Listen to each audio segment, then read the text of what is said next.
유비의 나이 17세. 그의 스승 노식은 조정의 부름을 받았다. 노식은 어린 유비가 계속해서 학문을 갈고 닦을 수 있도록 그와 동문수학한 정현에게 추천장을 써준다. 유비는 정현을 찾아가기 전에 어머니와 자신을 유학 보내준 집안어른인 유원기를 찾아보기 위해 탁현 누상촌으로 향했다. 유비는 누상촌으로 가는 길에 제법 넓은 개울 하나를 만난다. 여름 장마에 씻겨간 탓인지 징검다리 하나 보이지 않았다.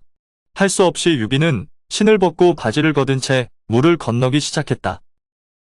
늦가을이 지나고 있을 무렵이라 그런지 물이 몹시 찼다.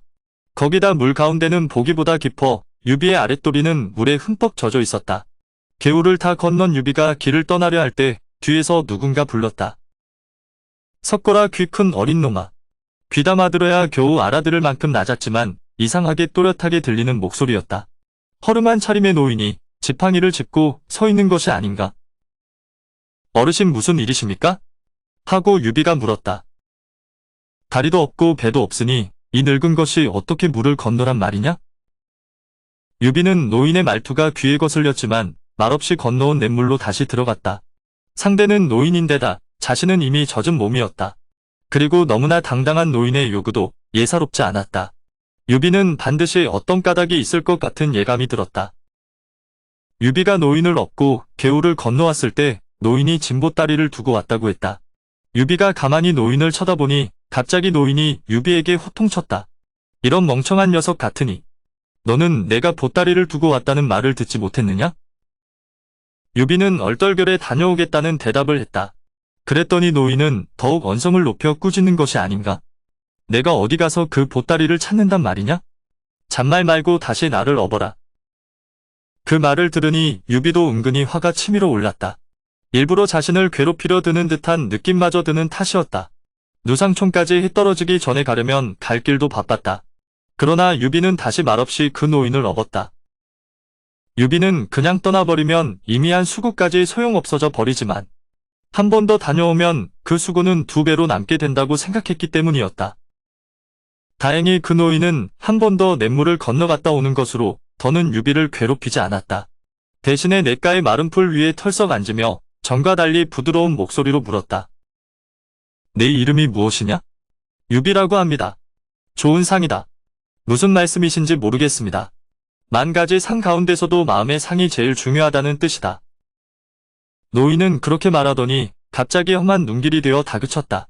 내 놈이 혹시 나를 황석궁쯤으로 넘겨짚고 장자방처럼 천서라도 얻을까 하여 내게 이리 인심을 쓴 것이냐? 갑작스러운 노인의 말에 유비가 부드럽게 웃으며 말했다. 유비 역시 황석궁과 장량의 옛날 이야기는 들어 알고 있지만 옛일은 다만 옛일일 뿐. 시대가 다르고 사람이 다른데 어떻게 같은 일이 되풀이될 수 있겠냐고 답했다. 유비의 대답을 들은 노인이 다시 물었다. 그런데 너는 어째서 2번째로 나를 업고 건널 생각을 했느냐? 무엇을 바라고 한 번도 수고로움을 참았더냐? 유비가 노인을 바라보며 다시 답했다. 잃어버리는 것과 2배로 늘어나는 차이 때문입니다. 제가 2번째로 건너기를 마다하게 되면 첫 번째의 수고로움마저 값을 잃게 됩니다. 그러나 한 번 더 건너면 앞선 수고로움도 2배로 셈쳐받게 되지 않겠습니까? 유비의 대답을 들은 노인이 더욱 진지한 표정으로 유비에게 물었다. 내 나이 올해 몇이냐? 17입니다. 벌써 그걸 알고 있다니 무서운 아이로구나. 이 말에 유비가 뜻을 몰라 가르침을 구했다. 그게 바로 개같은 선비들이 입만 열면 지저대듯 말하는 인의의 본체다.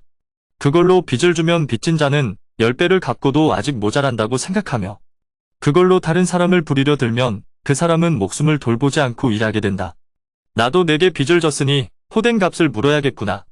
하지만 명심해라. 그걸 쓸 때는 결코 남이 내가 그걸 쓰고 있다는 걸 알게 해서는 안 된다. 그러자 유비가 빙긋이 웃었다. 저는 저 자신도 그걸 잊고자 합니다. 그렇게 말하는 유비를 쳐다보는 노인의 눈에서는 불꽃이 피어나는 것 같았다. 한참 동안 유비를 쳐다보고만 있던 노인이 유비의 신상에 관해 묻고 스승을 물었다. 유비가 자신의 이름과 노식에게서 학문을 배운 것을 말하니 노인이 놀라했다. 그 대담한 작자가 널 길렀다고? 노인은 아무래도 못 믿겠다는 듯이 그렇게 되물었다. 유비가 스승을 아느냐고 물으니 노인은 오늘 노식을 만나러 갔다가 허탕을 치고 오는 길이라 말했다. 유비가 노식이 아침 일찍 여강태수로 부임해서 떠났다고 하니 노인은 그걸 말리려고 멀리서 달려왔는데 한 발 늦었다고 했다. 좋은 소를 골라 콩을 먹이고 비단으로 소를 치장하는 것은 그 소를 위해서가 아니다. 나라의 제사에 그 고기를 쓰고자 합니다. 어리석은 소는 백정의 도끼가 정수리에 떨어질 때야 비로소 슬퍼한다. 벼슬도 그와 같으니 내 그걸 말리려고 찾아가는 길이었다. 노인의 말에 유비가 반문했다. 사람이 학문을 닦으면 장사치가 귀한 구슬을 구해 살 사람을 기다리는 것과 같다고 들었습니다. 세상을 위해 쓰지 않을 바에야 학문을 닦아 무얼 하겠습니까?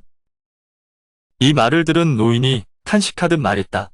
노식의 머리에 가득 들어있던 죽은 사람들의 말과 글이 어느새 너에게도 옮았구나. 아깝구나. 하지만 사람은 저마다 정해진 길이 있으니 어쩌겠느냐? 이제 너는 무엇을 하고자 하느냐? 노인의 질문에 유비가 답했다. 어지러운 천하를 바로잡고 백성을 편안케 하는 것이 제 뜻입니다. 무엇으로 그 뜻을 이루겠느냐고 노인이 되물으니 새로운 스승을 구해 부족한 배움을 이으면서 천천히 생각해보겠다고 답했다. 노인은 자리를 털고 일어나며 말했다. 이제야 잠시 내 등을 빌린 값을 하게 되었구나. 따라오너라. 노인은 유비를 데리고 마을 입구의 고목 아래로 갔다. 너는 이미 말을 많이 하면 마음이 빈다는 걸 알고 있다. 이제 나도 말을 좀 아껴야겠다. 노인은 그렇게 말한 뒤에 고목을 가리켰다. 지금 내가 너에게 하려는 말은 이 고목이 몸으로 다하고 있다. 내 마음의 귀로 들어보아라. 그럼 나는 길이 바빠 가봐야겠다. 유비가 노인에게 이름을 물었지만 노인은 그저 상산의 나무꾼 늙은이라고만 답했다. 그리고 셈은 끝났다는 말을 남기고 갈 길을 갔다. 유비는 따라가 봐야 소용없다는 걸 느끼고 그 노인이 가리킨 나무 쪽으로 돌아섰다. 하지만 아무리 보아도 그 노인이 무엇을 말하려고 하는지 얼른 짐작이 가지 않았다. 그렇게 1시경이나 지났을 무렵이었다. 유비는 위엄있고 단호한 표정을 지으며 천천히 고개를 끄덕였다. 그러더니 품 안을 더듬어서 서찰 한 통을 꺼내서는 망설임 없이 찢어버렸다.